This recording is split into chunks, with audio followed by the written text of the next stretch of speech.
I-35M, was falsely accused of child abuse. But the CPS investigation ended in the most unexpected way when they realized the entire claim was a lie. The knock on the door came at 7:30 on a Tuesday morning.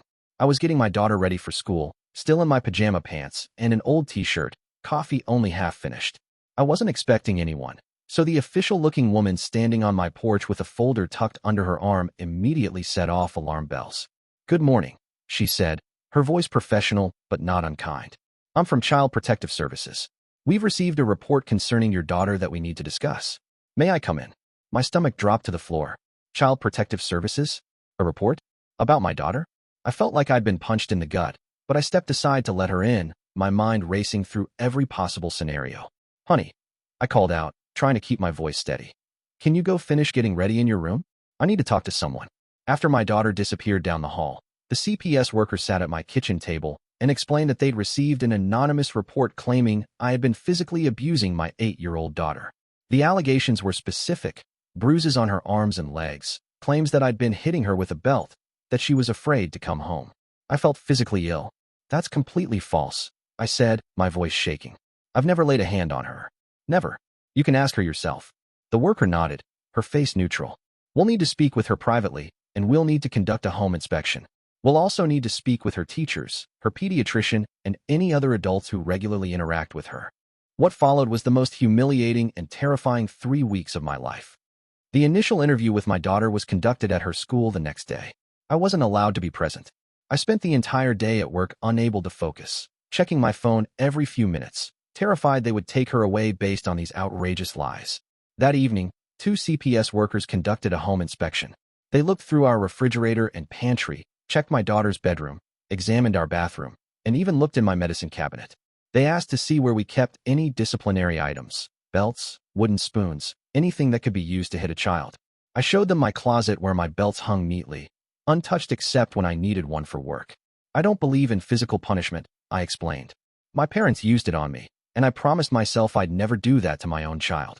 They took notes, but said nothing. The next day, I received a call that they needed to speak with my ex-wife, who lived in another state and only saw our daughter during school breaks and some holidays. I gave them her contact information, feeling a creeping suspicion beginning to form. My daughter was confused and upset by all the questions and strangers. "Did I do something wrong, Dad?" she asked one night as I tucked her in. "No, sweetheart," I assured her. "Sometimes grown-ups just need to make sure kids are safe. You didn't do anything wrong, and neither did I." But as I closed her door, I wondered if she believed me. I wondered if anyone did. 1 week into the investigation, I was called in for a formal interview at the CPS office. They asked detailed questions about my relationship with my ex-wife, our custody arrangement, and any conflicts we'd had recently. "We've been divorced for 5 years, I explained. "The custody arrangement has been the same since then. I have primary custody, she gets school breaks, and some holidays. We don't really fight about it anymore." "Has there been any recent disagreement?" the interviewer pressed. I hesitated. "Well, she did ask to change the summer schedule last month. She wanted our daughter for the entire summer instead of just July. I said no because my daughter has camps and activities planned here. She wasn't happy about it." The interviewer made a note. "And when did she last see your daughter?" "Spring break, about 6 weeks ago." More notes. I left feeling like I'd just been interrogated for a crime I didn't commit, which, essentially, I had been. 2 weeks in, I was starting to fall apart. Friends had begun to notice something was wrong, but I was too ashamed to explain.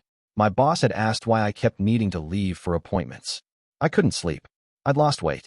Every time my phone rang, my heart raced, thinking they were calling to tell me they were taking my daughter away.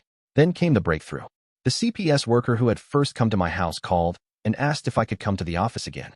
When I arrived, there was a different energy in the room. The worker had a colleague with her, and they both seemed less stern than before. "We've completed our interviews with your daughter's teachers, her pediatrician, and her counselor," she began. "We've also spoken extensively with your ex-wife." I nodded, bracing myself. "There's no evidence of any abuse," she continued. "Your daughter shows no signs of physical or emotional trauma. Her teachers describe her as well-adjusted and happy. Her pediatrician's records show no suspicious injuries. And your daughter herself has consistently denied any mistreatment." I exhaled, not realizing I'd been holding my breath. "So it's over?" "Not quite," the second worker said. "We believe we know the source of the report." They explained that during their conversation with my ex-wife, she had made several statements that contradicted themselves. When pressed, she eventually admitted that she had made the report herself. She was angry about the summer custody issue, the worker explained. She thought if you were under investigation, you might be more willing to negotiate, or that it might even lead to a custody change in her favor. I sat in stunned silence. The mother of my child had deliberately tried to have me investigated for child abuse, a claim that could have resulted in me losing my daughter, my reputation, maybe even my job, all because I wouldn't change our summer plans. What happens now? I finally managed to ask. We're closing the investigation as unfounded, the first worker said. But there's something else you should know. Update 1. What they told me next left me speechless. Apparently, my ex-wife had coached our daughter to lie if asked about bruises. She had told her to say I sometimes got angry and grabbed her arms too hard, leaving marks. But when the CPS interviewer spoke with my daughter alone, she couldn't keep the story straight and eventually admitted her mom had told her to say these things, but that they weren't true. Your daughter was very clear that you've never hurt her, the worker said. She was confused about why her mother wanted her to say these things, but she knew they weren't true. I felt a complicated mix of emotions, relief that my daughter hadn't betrayed me, rage at my ex for putting her in that position, and heartbreak that my child had been caught in this twisted adult game. Making false reports to CPS is a serious offense, the second worker explained. It's actually a crime in our state. We've documented your ex-wife's admission, and you have the option to pursue legal action if you choose. I drove home in a daze, unsure what to do with this information. That night, after my daughter was asleep, I called my lawyer and explained everything. He was appalled and immediately suggested we file for a modification of the custody agreement based on this incident. This is parental alienation, he explained. She not only tried to damage your relationship with your daughter, but actually tried to have your daughter taken away from you on false pretenses. No judge will look kindly on that. Update 2. The next few months were a whirlwind of legal proceedings. My ex-wife was charged with filing a false report, though she eventually accepted a plea deal with probation and mandatory counseling. More importantly to me, we had an emergency custody hearing. My lawyer presented the CPS findings, including my ex-wife's admission that she had made the false report and had coached our daughter to lie. The judge was visibly disturbed by the evidence. This court takes allegations of child abuse extremely seriously, he said, looking directly at my ex-wife. But it takes false allegations just as seriously, especially when a child is manipulated into participating in the deception. The judge modified our custody agreement significantly. My ex-wife's visitation was reduced to supervised visits only, at least until she completed a parenting course and psychological evaluation. The summer visit she had been so desperate to extend was canceled entirely. As we left the courtroom, my ex-wife approached me, tears streaming down her face. I never thought it would go this far, she said. I just wanted more time with her. I miss her so much when she's not with me. Part of me wanted to scream at her, to tell her how she had nearly destroyed my life and had traumatized our daughter in the process. But looking at her, I just felt tired. You should have just talked to me, I said. We could have worked something out. Now look where we are. Update 3. It's been 6 months since the investigation ended. My daughter and I have been seeing a family therapist to work through what happened. It was difficult explaining to her why her mom did what she did, and why she wouldn't be seeing her as often for a while. Did Mom get in trouble because of me? She asked during one session. No, I assured her. Mom got in trouble because of choices she made. You did the right thing by telling the truth. The therapist has been helping her understand that adults sometimes make bad decisions, and that it's not her job to fix them or take responsibility for them. It's been hard, but I'm seeing progress. My ex-wife has been complying with the court's requirements. According to the supervisor who oversees her visits, she's been appropriate and loving with our daughter. The psychological evaluation diagnosed her with some issues related to control and abandonment, which she's now addressing in therapy. As for me, I'm slowly putting my life back together. The CPS workers who handled our case actually apologized to me before closing the file.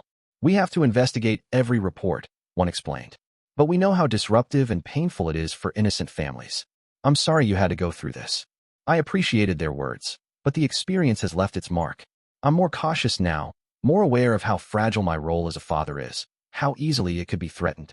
I've started keeping detailed records of everything related to my daughter, school reports, medical visits, even photos of our activities together. My lawyer says it's overkill, but it helps me feel secure. The most unexpected outcome of all this has been my relationship with my daughter. Going through this ordeal together has somehow brought us closer. She sees me differently now, not just as dad who makes breakfast and helps with homework, but as someone who fought for her, who protected their relationship when it was threatened. Last week, as I was tucking her in, she hugged me extra tight. I'm glad you're my dad, she whispered. After everything we'd been through. Those 5 words made it all worthwhile. Sometimes I think about what might have happened if my daughter had been younger or more easily influenced, if she had gone along with her mother's coaching. I might have lost her.